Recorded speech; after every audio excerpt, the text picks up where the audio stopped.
Praise the lord. మీరందరూ బాగుండాలని నా కోరిక. ఈరోజు సెప్టెంబర్ 4వ తారీఖు, అక్టోబర్ 4వ తారీఖు 2025 సంవత్సరం శనివారం. Today October 4th Saturday 2025 year. మధ్యాహ్నం 12:30 ప్రాంతంలో. హిందువులు మాట అంటారు, రామేశ్వరం పోయినా శనేశ్వరం తప్పలేదని. ఇక్కడ నేను ఈరోజు కూడానండి, అక్టోబర్ 4వ తారీఖు వరకు కూడా చాలా బలహీనంగా ఉన్నా. వయసు పైబడిపోయింది కదా,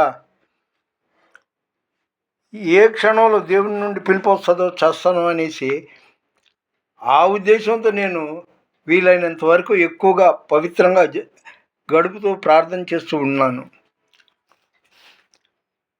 సరే, వించిపేట గాంధీ బొమ్మ సెంటర్ వరకు వెళ్ళి టీ తాగి టిఫిన్ తిని టీ తాగి అలా వస్తూ నైజాం గేట్ సెంటర్లో మంగళ షాపు కుప్పిలి లక్ష్మణ అతని పేరు. అతను దాదాపు ఒక 30 ఏళ్లకు పూర్వం నుండి పరిచయం. అయితే అతను కూడా ఒక అయోమయం మనిషి. తంపులు పెట్టి తమాషాలు చూస్తాడు. తండ్రి దగ్గర వాళ్ళ కుటుంబ విశేషాలు తెలుసుకొని కొడుకు దగ్గర వేరే రకంగా చెప్తాడు.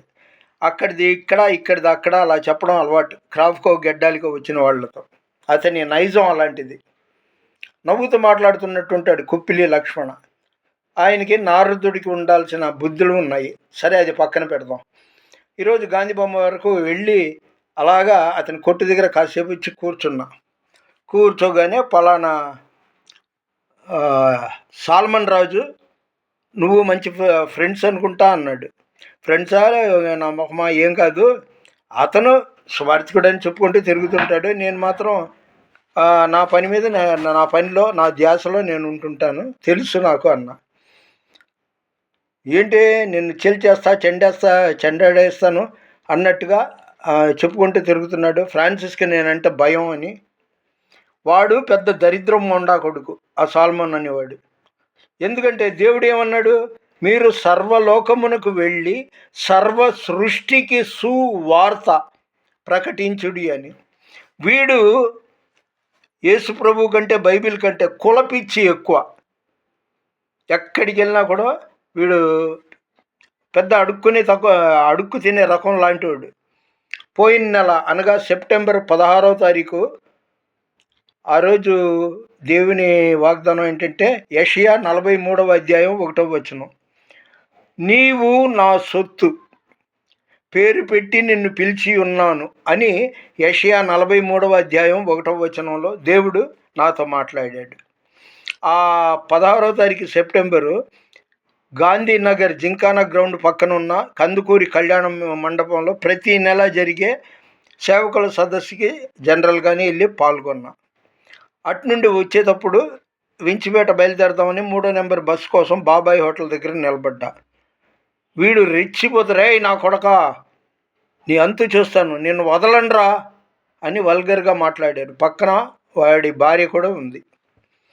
ఈ మాట నేను అబద్ధం చెప్తే నాకు కుదరని రోగాలు వచ్చునుగాక, దేవుని శాపం నా మీద ఉండునుగాక. ఒకవేళ అలా నేను చెప్పలేదు, ఎవరితో ప్రచారం చేయలేదు అనుకుంటే ఈ శాపాలు, దేవుని ఉగ్రత వాడి మీదకి వెళ్ళునుగాక. అలాగే లక్ష్మణ నాతో ఈ ఉదయకాలం అంటే 11:50 ఇవన్నీ చెప్పాడు. సాల్మన్ రాజు, నిన్ను నరికేస్తా, తిట్టేస్తాను, నేనంటే ఫ్రాన్సిస్కి భయం అని. ఆ సాల్మన్ రాజు వాళ్ళ బాబు సొమ్మే నేను తినలేదు. అంతో ఇంతో ఎప్పుడైనా 10 పరకేస్తే నేనే అతనికి ఇచ్చాను. అలాంటిది నా మీద అలాంటి దుర్వార్త చెప్పాడు. నేను రత్నం ఫ్రాన్సిస్ని కొట్టేస్తాను, తిట్టేస్తానని.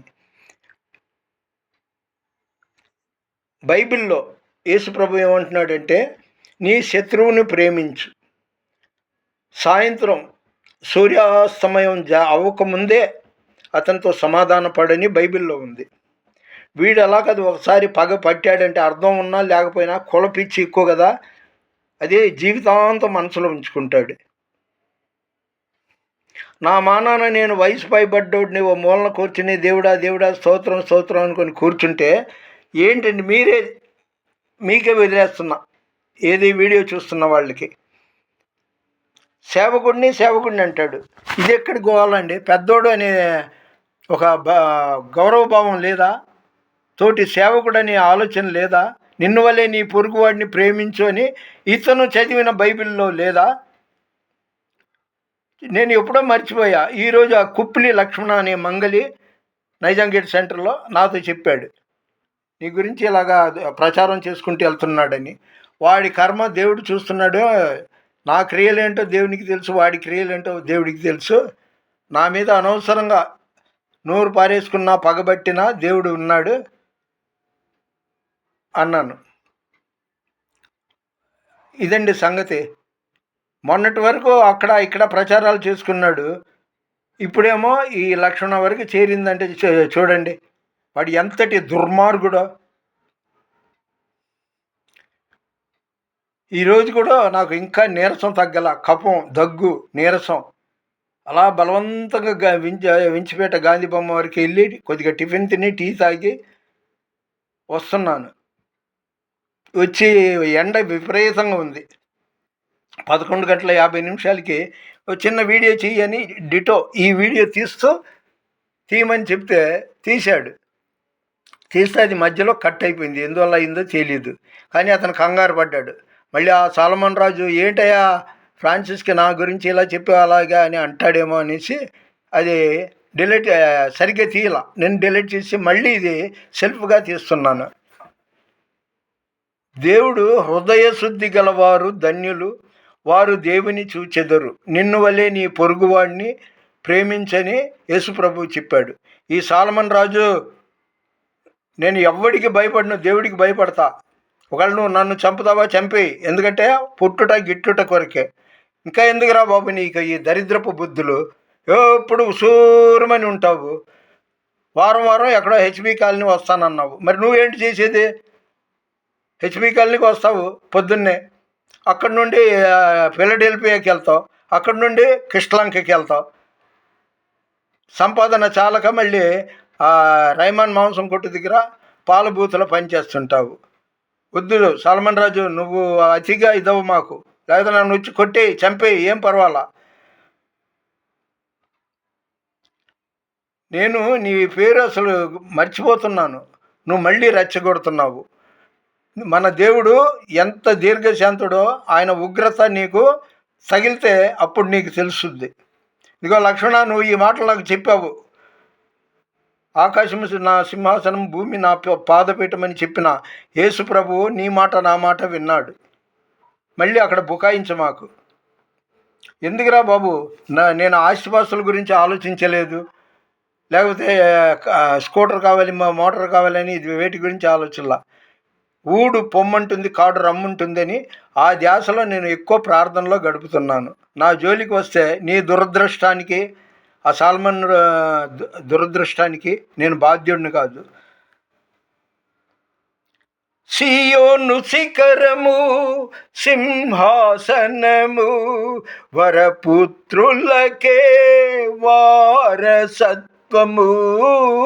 సియోను శిఖరము సింహాసనము, వరపుత్రులకే వారసత్వము. వాగ్దానములన్నీ నెరవేర్చుచుంటివా, వాగ్దాన పూర్ణుడా నా యేసయ్యా. శ్రీమంతుడా యేసయ్యా, నా ఆత్మకు అభిషేకమా, నా అభినయ సంకేతమా. దయచేసి దీన్ని లైక్ చేయండి, షేర్ చేయండి, సబ్స్క్రైబ్ చేయండి. ఏదో పెద్దవాడిని, దైవ సేవకుడిని. మన వినికిడిలో దేవుడి కొన్ని మాటలు దీవించునుగాక. దేవుడు, నేను పాపులను పిలువవచ్చి తిని కానీ నీతిమంతుల కొరకు రాలేదన్నాడు. ఇక్కడనైనా వీడి పాప లోప జీవితాన్ని సరిచేసుకుంటే ఎంత బాగుంటుంది. దేవుడు లోకమును ఎంతో ప్రేమించాను. అందులో పాపాత్ములు ఉన్నారు, మంచోళ్ళు ఉన్నారు, అనేక కులాలు, అనేక మతాల వాళ్ళు, భేదోళ్ళు, గొప్పోళ్ళు ఉన్నారు. కానీ అందరినీ ఆయన సమదృష్టితో చూస్తున్నాడు. ఆయన్ని తృణీకరించిన వాళ్ళకి తర్వాత ఎలాగో ఉండనే ఉంది. కాబట్టి క్రైస్తవులకి, పాస్టర్లకి, సువార్థికులకి దేవుడు చెప్పిన మాట ఏంటంటే, సర్వలోకమునకు వెళ్ళి సర్వ సృష్టికి సువార్త ప్రకటించుడి అని ఉంది. ఈ సల్మాన్ అనేవాడు అనేక చోట్ల వెళ్ళి దుర్వార్త ప్రకటిస్తున్నాడు. యెహోవా ఈరే, దేవుని పరిచర్యలో మీ రత్నం ఫ్రాన్సిస్. God bless you.